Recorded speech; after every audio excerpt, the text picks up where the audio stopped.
You're listening to the weekly Parsha Podcast with Ari Goldwag, recorded with Hashem's never-ending assistance in Ramat Beit Shemesh, Israel, 5779-2019. This week's Parsha, if you're outside of Israel, is Parsha's Kedoshim. If you're inside of Israel, it's Emor. We're going to speak about Parsha's Kedoshim. In our Parsha, it says, V'ahavta l'recha kamocha, the classic statement of the Torah, which Rabbi Akiva, so many years later, quoted in his world-famous, you shall love your neighbor like yourself. So I'd like to share with you an amazing, beautiful piece from Reb Chaim Friedlander, and we're not going to be able to get through the whole piece. It's an extended piece, but at least to gather some of the interesting points that he mentions, I'd like to share with you right now. He points out an amazing thing, that when we read the verse, it says, you should love your neighbor like yourself. Why? Because I am Hashem. What is the idea? Why does Hashem, when he refers to the mitzvah of loving your neighbor as yourself, why does he speak about the fact that we are to love our neighbor because Hashem is Hashem? What is the idea? Let's see this question inside. Mitzvah yesodis b'kiyum haTorah. There's a foundational mitzvah when it comes to fulfilling the Torah. We find that Rabbi Akiva says that this is a foundational principle. It's one of the most general, important, all-encompassing principles of the Torah.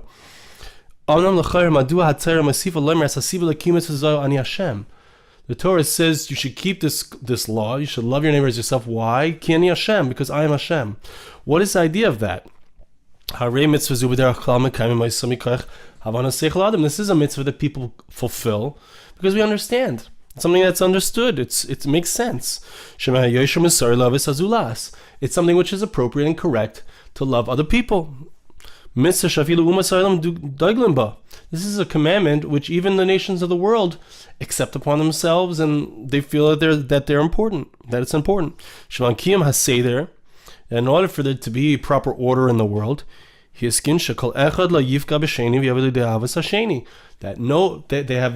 they have been masakin, they've set it up such that one person needs to make sure to pay attention to the needs of other people, to love another person. And there are those who say, there are even nations who, this is like the main thing for them, avas hazulas, loving others. Unconditional love. But the Torah, when it tells us that we have an obligation to keep this commandment of loving our neighbor, it says, Ani Hashem, do it because I'm God, which is a statement which says, don't just do it because you understand it, but rather also there's an aspect of this mitzvah which requires you to fulfill it even though you don't understand it. We'll see what that means. This mitzvah needs to be fulfilled because it's the will of Hashem, the will of God. Not just because a person feels like it's an appropriate thing to do. He says like this, that the truth is, on the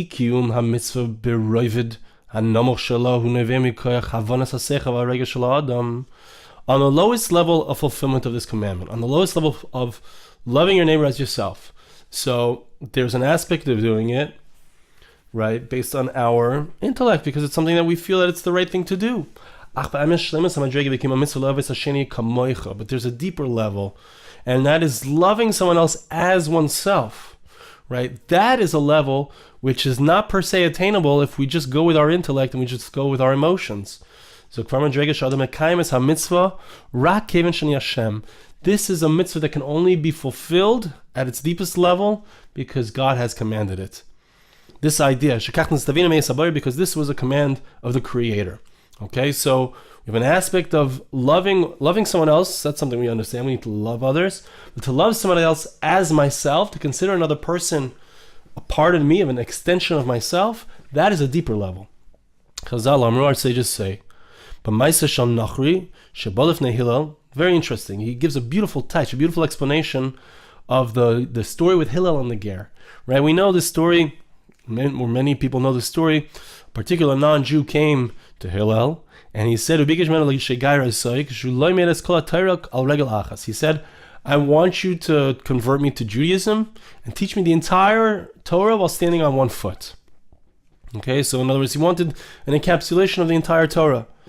So Hillel said to him, a spin on the mitzvah of Yahavta l'orecha kamocha. He didn't say to him, you should love your neighbor as yourself, but rather he said to him, Da'alach sani, that which you despise, l'chavrach le'tavid, don't do to your friend. Zoyi kol Torah kula, this is the essence of the entire Torah. Idach perushuhu, zil gemor. The rest of the Torah is just an explanation or an expansion on this concept. Go out and study the Torah. Okay? So that's what he said to him. L'chayra, so Reb Chaim points out, Reb Chaim Friedlander, Madua amar leHillel es haklal hagadol b'Torah b'tzua shlilis. Why did he say it in a negative way? That which you don't like, don't do to your friend. Why didn't he use the language of the verse, which says, you shall love your neighbor like yourself? So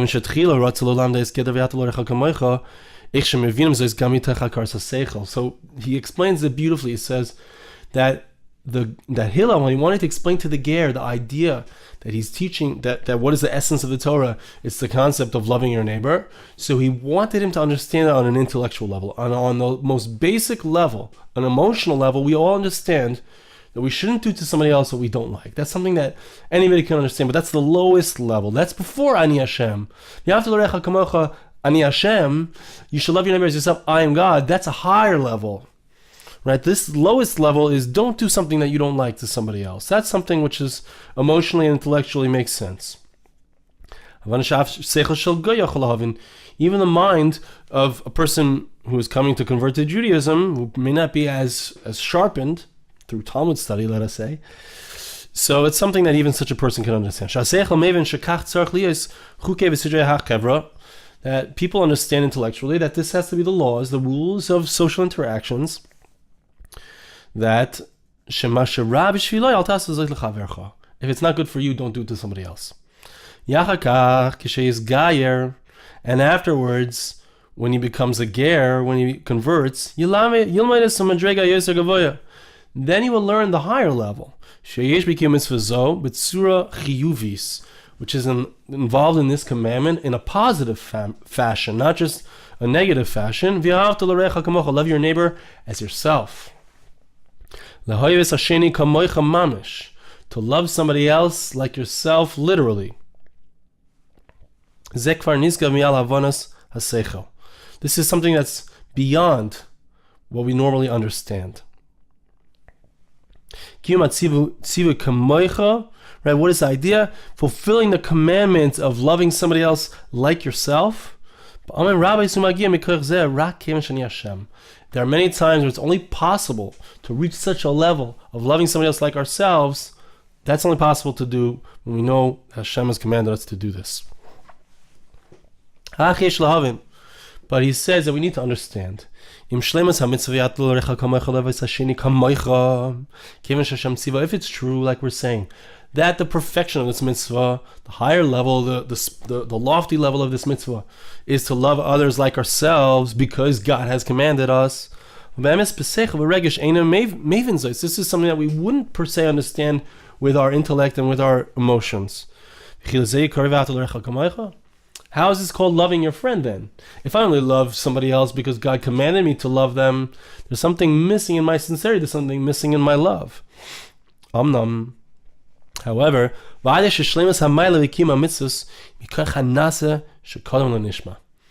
We have this principle, we've discussed it previously, that there's an aspect of doing the commandments, fulfilling the commandments. Whatever God says we are going to do, right? We will do. We're going to find out. We accept it upon ourselves. We've committed to it already. Soon we'll find out what that entails. Which means that we don't. Sometimes we engage our intellect. Yes, we need to understand things, but there are certain things that we need to do, or many things that we need to do, which we may not per se understand. But if that's the case, if this is something that we do because we're told to, and it's not something that we may understand emotionally or intellectually, so how do you apply that to a mitzvah like love? Love is something which, it's something that I feel, something I have to feel. The truth is that the person is not emotionally connected to the fact that he needs to love somebody else. He only loves the person because God has commanded him to. So what kind of love is that? That's not true love. I love somebody because you told me to love them. I don't really feel that way.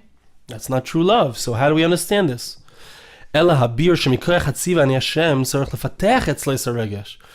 Reb Chaim explains that it must be that somehow by fulfilling the commandment, by Hashem saying, you shall love your neighbor as yourself, I am Hashem, your God.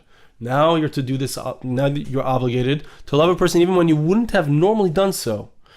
This requires us to develop a true love for another person, even though we might not have truly loved them without the command. So we need to understand, what does that mean? Person needs to develop, and it's possible, clearly if the Torah is telling us to do this, it's possible to develop a true love for somebody else, even though we wouldn't have ordinarily felt that way. But of course we need to explain, how does one come to such a recognition? How does one indeed come to truly love somebody else that he wouldn't have naturally felt that way toward? Furthermore, we need to understand, we find, I'm actually going to skip this point. At this point I'm going to skip. Okay? Now, so we're going to go now to the next part where he speaks about, he brings an amazing medrash, a very beautiful, interesting medrash. The medrash says like this, listen carefully. Darsha Chazal al pasuk, Zeh Sefer Toldos Adam. The verse tells us in Genesis chapter 5 verse 1, this is the book of the generations of man. B'yoyim bar lakim Adam, on the day that God created man, God created him in the image of God. Okay? So the verse says something, the language of the verse needs explanation. And that's why whenever you have a medrash, as I've heard so many times from my Rosh Hashiva, many times the medrash, even though it seems to be wondrous, but it's closer to the simple words of the pasuk than the pshat, or the simple understanding, what we usually think is a simple understanding. The words themselves, there are words here that need explanation. Medrash will give us a pshat, give us an idea, which we wouldn't have thought of as being the pasha pshat. It says here, this is the book, the generations of man, on the day that God created him. What is the idea? What is this book of the generations of man on the day that God created him? So, Medrash says like this, Ben Azai says, Zeh Sefer Toldos Adam, Zeh Klal Gadol b'Torah. He says an amazing thing. There's a general principle in the Torah which has to do with the book of Adam Harishon. This is a special book that was shown to the first man when God created him. And as we'll see, man was shown, Adam Harishon, the first man was shown all of the progeny that would come from him, all of the generations that would proceed, Umanhiga, of each generation and its leaders. Adam Harishon saw every single person who was going to come out of him. And this is a general principle. This is a foundational, all-inclusive principle. We'll see what that means. Rabbi Kiva says something which seems to be not related, which is what we've been talking about until now, but doesn't seem to be related to this particular verse. He says, loving your neighbor as yourself, this is the general principle of the Torah, the all-inclusive aspect of the Torah.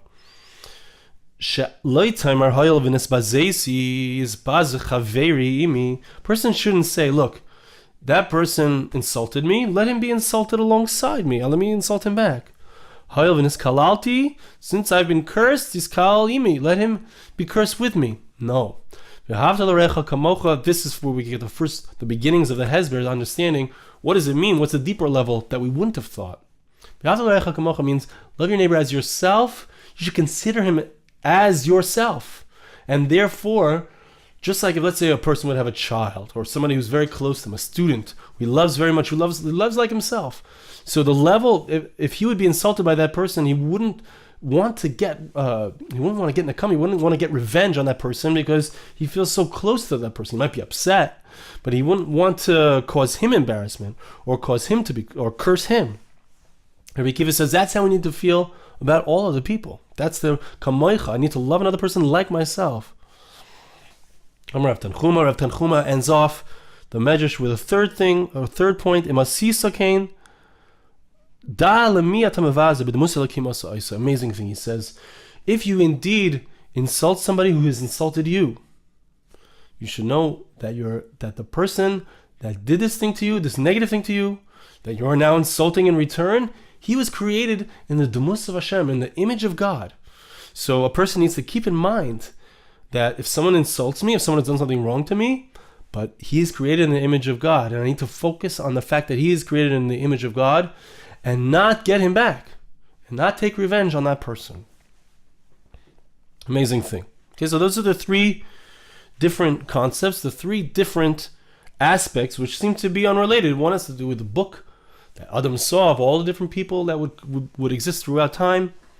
One has to do with the fact that you have a general principle, which is I need to love others. That's Rabbi Akiva. And we have Rav Tanchuma, who says we need to focus on the fact that others are created in the image of God. Okay, so what's the idea here? Navin Zayis al Pi Divrei HaYerushalmi. Says Reb Chaim Friedlander that we can understand this based on the words of the Yerushalmi, of the Talmud, in the Darim.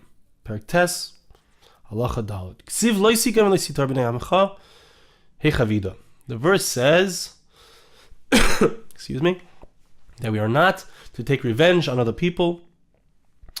So how do we do this? The Gemara asks, how is it possible for a person has, undergone some kind of difficulty, some kind of challenge. He's been hurt by somebody else. How do I not hold it against them? How do I not get revenge? And the Torah expects me, is a deeper level, not just that I can't get revenge, and I also can't leisitor. The Torah says I can't even hold it in my heart. I can't even have inside of my heart a negative feeling toward that person. So how is it possible to overcome those natural feelings? So based on that which the Ramchal writes in Mesilas Yesharim, revenge is so sweet for people. Even though a person knows that getting revenge doesn't get him anything. What if I get back at him and takes away from the pain that I received, that I've endured? This is the nature of a person. When somebody insults a person or somebody hurts the person, he wants to get revenge. It's a much more difficult thing not to hate somebody in their heart, not to hold the anger against the person. Let's say I ask my neighbor to borrow a certain thing. I want to borrow your garden hoe. And he wouldn't lend it to me. And now the next day he comes to me and he says, can I borrow your pitchfork? And I say, I want to say no. No, okay, I won't say no. I won't get him back and say no. But I'll say to him, I'm going to give it to you not like you gave me yesterday. Right? That's usher, that's forbidden. Even to think it inside of one's heart is forbidden. Even to think that I am better than the person. Look, I didn't get them back. How can a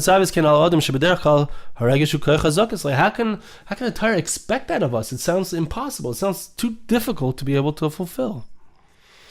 The Torah says, don't hate your friend in your heart. How can the Torah expect that of me? It's impossible.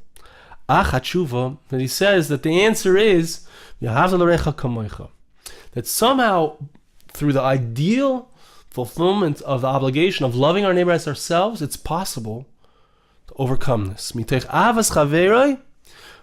a person truly loves somebody else, if I have a true love for the other person, love means I completely identify and I feel like that person is a piece of me.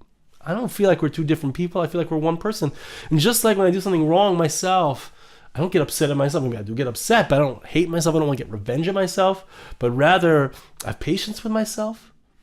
So too, it's possible through the mitzvah V'ahavta l'recha kamocha. That's the klal gadol. It's an all-encompassing mitzvah. That's what he explains.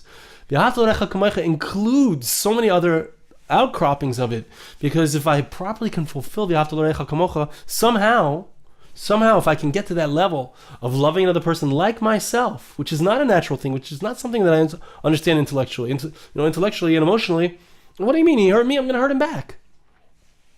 Demands of us a deeper level, that and tells us that it's possible. The Torah is telling us that it's possible to be able to love another person like ourselves, and therefore I won't want to get them back. I won't hold on to the tina, believe the anger at the other person, the resentment. Okay, so I can't. We're running out of time here, but I'll just give you a summation of what he says. just to wrap it up. And he says that there are three different aspects of this, and that really comes back to the medrash that we quoted with Ben Azai, Rabbi Akiva, and Rav Tanchuma. Because how do I get myself to feel, or what are the ways, what are the techniques that it's possible to get myself to feel that love for another person? The Torah says, I am Hashem. I want you to love another person. How do I do that? How do I go beyond my natural nature, my natural emotional feelings, my natural intellectual feelings, and go and love another person? So there are three different ways that he says, and those are enumerated truly in this brisa. The first is to recognize that throughout all of the generations, we are all, Adam Harishon, when Hashem showed him that book, Hashem showed him the book, the Sefer Tolos Adam. Hashem was showing him all of people, all of humanity throughout all of the generations, and saying that all of these people will serve me. The purpose of man, Adam Harishon, the purpose of the Jewish people, who did it continue, the purpose of Adam Harishon, what are we here to do? We are here to serve Hashem. And so to the degree that I can feel like I am part of a greater whole, serving Hashem, serving God, and not just that, but I'm part of generations of Jews who are serving God, who are involved in coming close to Hashem, bringing the world to a state of perfection. To the degree that I can feel that, I can recognize that the other person, yes, he may have wronged me, but that other person also is a part of this team. We're all part of one team. We're all part of the many generations trying to serve Hashem, trying to bring the world to a greater service of God. That's one way. Rabbi Akiva is also a certain aspect of that. It's not speaking on the intergenerational level, but he's speaking on this generational level, and saying means Ani Hashem. We are all here to serve God. Hashem is saying, I am Hashem. You should love your friend. Why? And it's all here. We're here to serve Hashem. We're all in this together, trying to serve God. And the last aspect that he mentions is the third one, which is the Demus Elokim. Each and every person was made B'Tselem Elokim, in the image of Hashem, which means that there are certain aspects of God, the way that God interacts with us. There's Rachmanis, Hashem has compassion on us. There's different midas. There's different character traits that Hashem employs when He interacts with humanity, and those positive attributes Hashem placed within each and every single person. Right. So if I can focus on the positives of the other person and see the goodness in him, even though he's done something wrong to me, I can come to that true love of another person. So those are the three aspects, and that's the sum up, and that's the concept. I want to bless you, and I want to ask you to please bless me. Hashem should help us, that we should be zeicha to develop not just the simple level of loving somebody else or not doing wrong to somebody else, but a deeper level of recognition that we can indeed love all those around us. We are all part of a greater goal. We are all part of the service of Hashem. We are all part of the nation of Hashem. Hashem should help us to be able to do that. Hashem should help us to recognize truly, this is another important point. He doesn't mention it, but it's also important to understand that everything that happens to us ultimately is from Hashem and is for our greater good. And all of those who come and do anything wrong to us, it couldn't have happened unless Hashem had decreed that. That's an important point as well, not part of what we were speaking about. Hashem should help us to recognize that as well. Thank you so much for listening. Have a wonderful Shabbos. This podcast was made possible through the gracious donations of listeners like you. For more podcasts like this, please visit www.arigoldwag.com or search on iTunes Ari Goldwag.